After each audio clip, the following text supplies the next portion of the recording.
होने के नाते उन्होंने प्रधानमंत्री जी पर की, उन्होंने चेयर पर की, और जिस तरीके से अलग अलग धर्म में आस्था रखने वाले लोग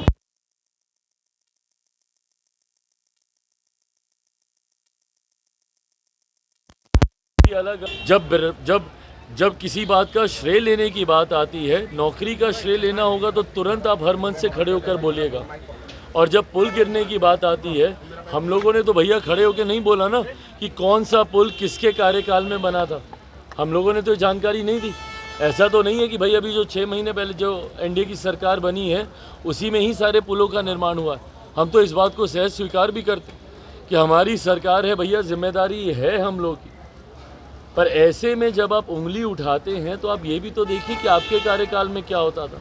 बनिस्बत उसके चीज़ों को बहुत बेहतर किया गया है और आने वाले दिनों में बेहतर किया जाएगा। लॉ एंड ऑर्डर हम लोगों के लिए भी चिंता का विषय है और हम लोगों ने भी इस बात के लिए मुख्यमंत्री जी से हम लोगों ने भी आग्रह किया है कि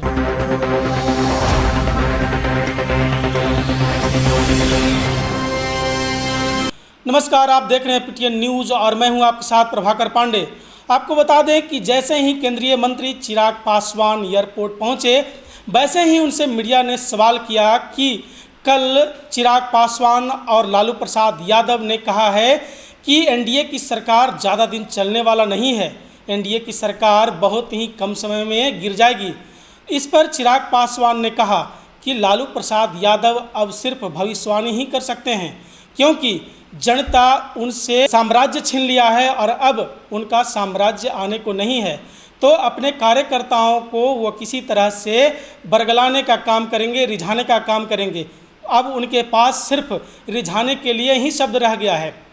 और पुल गिरने पर चिराग पासवान ने कहा कि जिस तरह से राष्ट्रीय जनता दल के कार्यकाल में भ्रष्टाचार हुए, पुल गिरने का मामला सामने आया, तो इस पर मैं किसी प्रकार का बयान नहीं देने जा रहा, लेकिन मेरे सरकार इस पर पूरी तरह से सजग है और मुख्यमंत्री नीतीश कुमार पूरे लॉ एंड ऑर्डर को दुरुस्त करने में लगे हुए हैं। उसके साथ साथ हम लोग भी एनडीए की घटक दल के जितने नेता हैं वो सब मिलजुल कर मुख्यमंत्री नीतीश कुमार के साथ कंधे से कंधे मिलाकर खड़े हैं। और क्या कुछ कहते नजर आए केंद्रीय मंत्री चिराग पासवान, छोड़े जाते हैं आपको उनकी बातों के साथ। 5 साल में तो उनके कार्यकर्ता तैयारी कर नहीं पाए थे। परिणाम सबके सामने, कितनी सीटें लड़े और कितनी जीते हैं ये सब जानते हैं। देखिए, अपने कार्यकर्ताओं को उलझाने के लिए, उनको रिझाने के लिए, उनको फंसा के रखने के लिए भैया 5 साल तक क्या करेंगे, यही बातें बोलना ना पड़ेगा। अब चुनाव हो रहा है, अभी अगस्त की डेट दी है, उसके बाद दिसंबर की देंगे, उसके बाद अगले साल की देंगे, फिर 1 साल की देंगे, फिर 1.5 साल की देंगे, करते करते अगला 5 साल इन लोगों को किसी तरीके से खींचना है। हकीकत है, और इस बात को मैं पूरी एनडीए के एक एक घटक दल के बिहाफ पर बोल सकता हूँ। जिस मजबूती से आज केंद्र में हमारे प्रधानमंत्री नरेंद्र मोदी जी के नेतृत्व में ये सरकार चल रही है, अगले 5 साल ये सरकार ना सिर्फ इसी मजबूती से अपना कार्यकाल पूरा करेगी, बल्कि इन 5 सालों में भी कई बड़े और कड़े फैसले प्रधानमंत्री जी के नेतृत्व में देश हित में लिए जाएंगे, जिसका मजबूती से समर्थन एनडीए का हर एक घटक दल करेगा। इस बात में अगर किसी के मन में 1% भी शंका है कि कोई भी एनडीए का घटक दल हमारे प्रधानमंत्री जी के नेतृत्व में कुछ भी आगे पीछे करने की सोच रखता है, तो इस बात को वो अपने मन से निकाल दे। सहज सब ने प्रधानमंत्री जी के नेतृत्व को स्वीकार किया है और उन्हीं के नेतृत्व में 5 साल ये सरकार मजबूती से अपना कार्यकाल पूरा करेगी।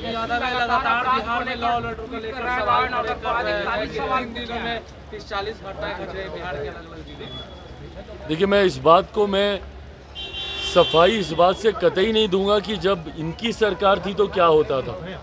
बिहार में 90 का दशक जंगल राज के वजह से जाना, इसीलिए सरकार में क्या होता था। दिक्कत यह है ना कि विपक्ष में जाते ही ठीक है, आप निभाइए भाई विपक्ष की भूमिका, आप निभाइए, पर सकारात्मक विपक्ष की भूमिका होनी चाहिए। आप एक ऐसी भूमिका निभाइए जहां पे लगे सरकार को कि विपक्ष भी साथ में मिलकर प्रदेश के हित की बात करता है। जब किसी बात का श्रेय लेने की बात आती है, नौकरी का श्रेय लेना होगा तो तुरंत आप हर मंच से खड़े होकर बोलिएगा। और जब पुल गिरने की बात आती है, हम लोगों ने तो भैया खड़े होकर नहीं बोला ना कि कौन सा पुल किसके कार्यकाल में बना था। हम लोगों ने तो जानकारी नहीं दी। ऐसा तो नहीं है कि भाई अभी जो 6 महीने पहले जो एनडीए की सरकार बनी है उसी में ही सारे पुलों का निर्माण हुआ है। हम तो इस बात को सहज स्वीकार भी करते कि हमारी सरकार है भैया, जिम्मेदारी है हम लोग की। पर ऐसे में जब आप उंगली उठाते हैं तो आप ये भी तो देखिए कि आपके कार्यकाल में क्या होता था।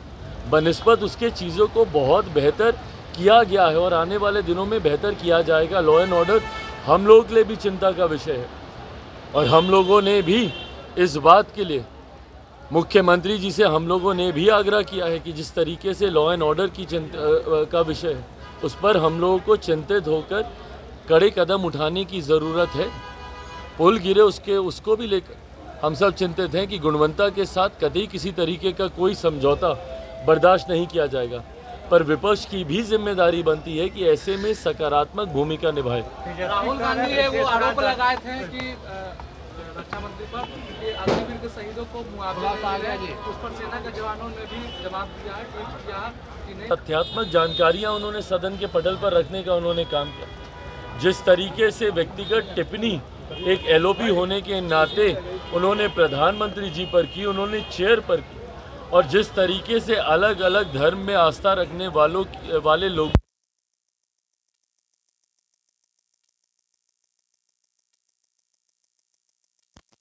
अलग अलग धर्म की तस्वीर को लहराना और उसके बाद जितने धर्म गुरु हैं उन्होंने सामने आकर उससे अपनी असहमति दर्ज की। उसी क्रम में उन्होंने तमाम ये गलत तथ्यात्मक जानकारी रखी। जब उन्होंने अग्निवीर का उन्होंने जिक्र किया, उसी वक्त राजनाथ सिंह जी ने खड़े होकर उस बात का खंडन करने का काम किया। पर दिक्कत ये है ना कि एक एलओपी होने के नाते अगर आप अपने पद की गरिमा को नहीं समझेंगे, अगर इस तरीके से हल्के में आप बयानबाजी करते रहेंगे तो आप अपने पद की मर्यादा को कम करने का काम करेंगे।